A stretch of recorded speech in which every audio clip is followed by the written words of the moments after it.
That's so brilliant! This video is sponsored by Case Filters.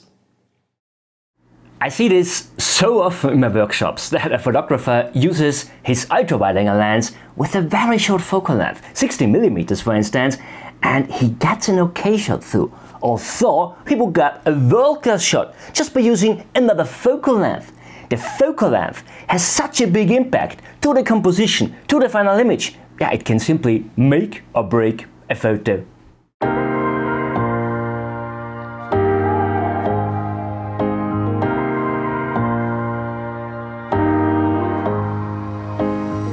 Hi my friends, very nice to see you. I got quite an interesting question from Paul, and Paul asked me, Christian, I own 3 lenses, but most of the time I end up using my ultra-wide-angle lens on 60mm. In your videos I see you using so many different focal lengths, but whenever I try to use something longer, my photos don't look spectacular anymore.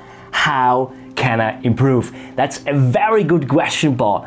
And yeah, I have to say, I see that really so often that photographers use just 60mm or something like that all the time. And by that, they simply relinquish getting a really strong photo. So thank you for this question.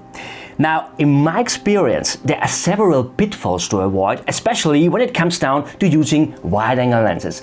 And I think one big issue is the wrong mindset. Yeah, as photographers, we have learned to associate our lenses by their field of use. This is a portrait lens, for instance, this is an astro lens, this is my wildlife photography lens, and this here is my landscape photography lens. You know, just because it is a wide-angle lens. But let's be honest, it's possible to shoot nearly everything with it, of course, and we can also shoot landscapes with every single lens actually. But anyway, landscape photographers often argue like, but I need a wide-angle lens to get as much landscape into my frame as possible. And by the way, other topic, but I hear the same with sensor sizes. Yeah, I need a full frame sensor, yeah, to get more landscape in.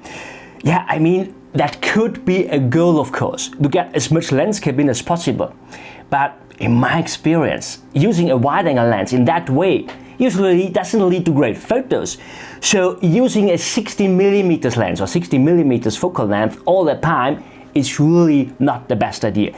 Before we will talk about which focal length you should use instead, just quickly to show up the problem, to understand the pitfall, you know, we are used to photographing what we love. That's good. That brings us to engage deeper with the subject, with the landscape we want to photograph. But when we enter a beautiful area and we see that the light turns out to be amazing, it happens quite easily that we look at everything through our rose-colored glasses.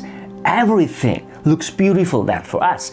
And so we try to catch everything with our camera because we don't want to miss any element that is beautiful, right?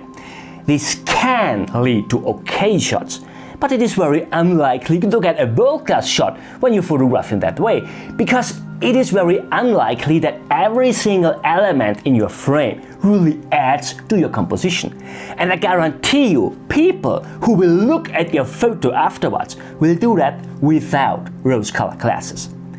The solution to get a really strong photo in a situation like that is by focusing on composition.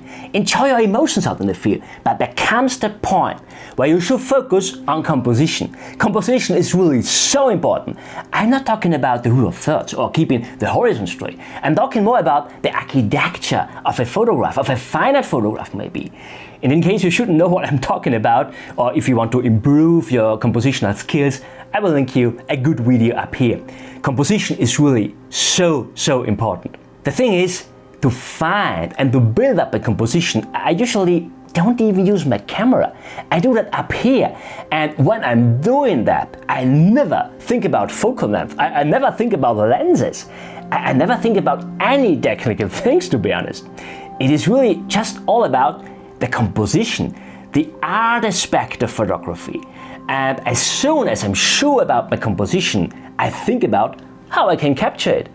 And on that point, the first thing I do is I think about which focal length I have to use that for. And it is not only all about the crop, how I can crop out the composition from a landscape in reality.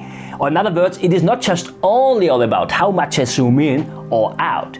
Don't get me wrong here, that's not unimportant though, but it is also all about my perspective, my camera position, because that makes a big difference how the elements interact with each other in my composition. When I go closer to my foreground, I will have to zoom out, look at my foreground elements into my frame and also the distance. Or in other words, to get a wider field of view. But with a shorter focal length, the foreground elements look bigger in my composition, which could lead to an amazing sense of depth too. But an important thing to consider is that the distant elements will get smaller when we zoom out, when we use a shorter focal length. So it is really important to consider how big I want to show the distant mountains, for instance. When you photograph big epic mountains with 16 millimeters, it is very likely that they will be more like a little baby nose or something like that. And this would change the message of the image dramatically. This changed the story. So when we break it down, we have 4 relevant sizes here, which are camera position, focal length, composition and story.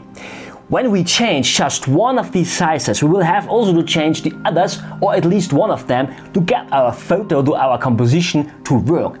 And don't get me wrong here, sometimes 16 millimeters is a great choice. Sometimes even a shorter focal length is even better. This image here was taken with 12 millimeters, for instance, and it looks spectacular, doesn't it? Now there is one more important thing, a pro tip. And before I will tell you that, my friends, if you like this video, please give me a thumb up. It helps me, it helps the algorithm, and it helps also other photographers out there to find this video better on YouTube. Thank you therefore.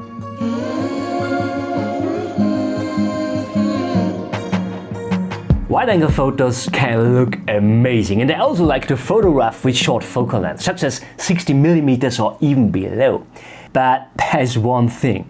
It is simply not always possible to use such short focal length. Let me show you some quick examples. This photograph here was taken with 47 millimeters. If I had gone shorter, I had got lots of other elements into my frame as well that would not add anything to this composition. It had been necessary to go closer then with my camera position to compensate for that. But if I had gone closer, it had also been necessary to photograph more upwards, towards the tree. So all the rocks at the bottom would appear bigger, but the tree up there would appear smaller. But I mean, that's the star of the show. I didn't want to get it smaller. And I would also have got the sky into my frame, which didn't add anything to this composition. Also the backdrop had changed, which is often the most difficult thing in a woodland composition. So 47 millimeters worked fantastically here. I got a portfolio shot. 60 millimeters instead had destroyed it.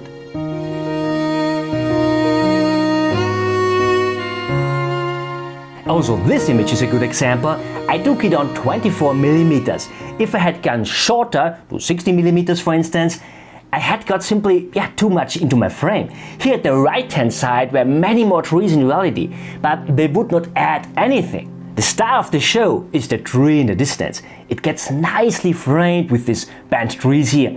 There's absolutely no reason to show more.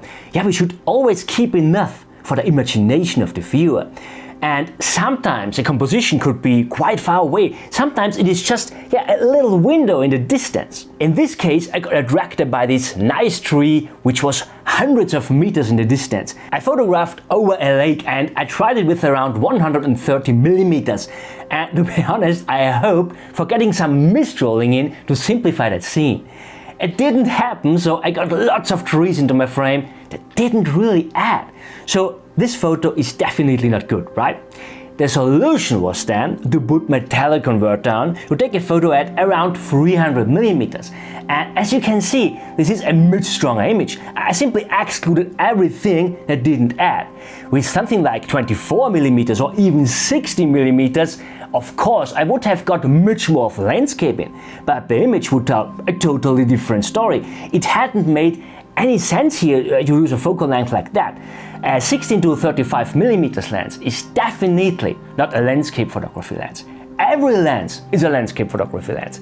It is even, and this is the pro tip now, it is even easier to build up compositions with longer focal lengths because you have to consider less elements in your composition. Wide-angle photographs can look amazing, and I also love to use wide-angle lenses. But I want to be honest here with you. I have to work much longer on a wide-angle composition to consider every single element in my frame. Really, I put lots of work into photographs like that.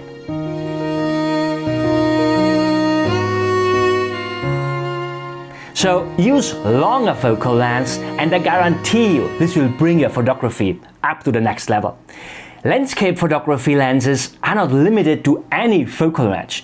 And of course, there is not one right focal length to use. The trick is to find out which focal length is the right one according to your composition. Define your composition before you grab your camera, and then fine-tune it by testing different focal lengths, just by zooming in and out. And now that's important, while you are changing your camera position. Zoom in and out while you change the camera position to find out which focal length is the best one for your particular composition. How simple is that? And one more tip here, you don't need to do that with your camera. Use your phone instead, because you don't have to change your lenses multiple times when you're unsure about your rough focal length. The camera is the last thing you need in photography. And one more thing, really, that's so important. I can't stress you enough. I see that in my workshops again and again and again. So many photographers use their wide-angle lens like a normal lens, but that doesn't work. The compositional architecture is totally different on a wide-angle lens.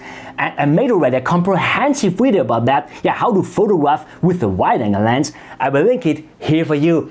My friends, I hope you liked this video. If yes, give me a thumb up. Don't forget to tune in next week. There will come a fantastic video as well. I thank you so much for watching. See you next time. Bye.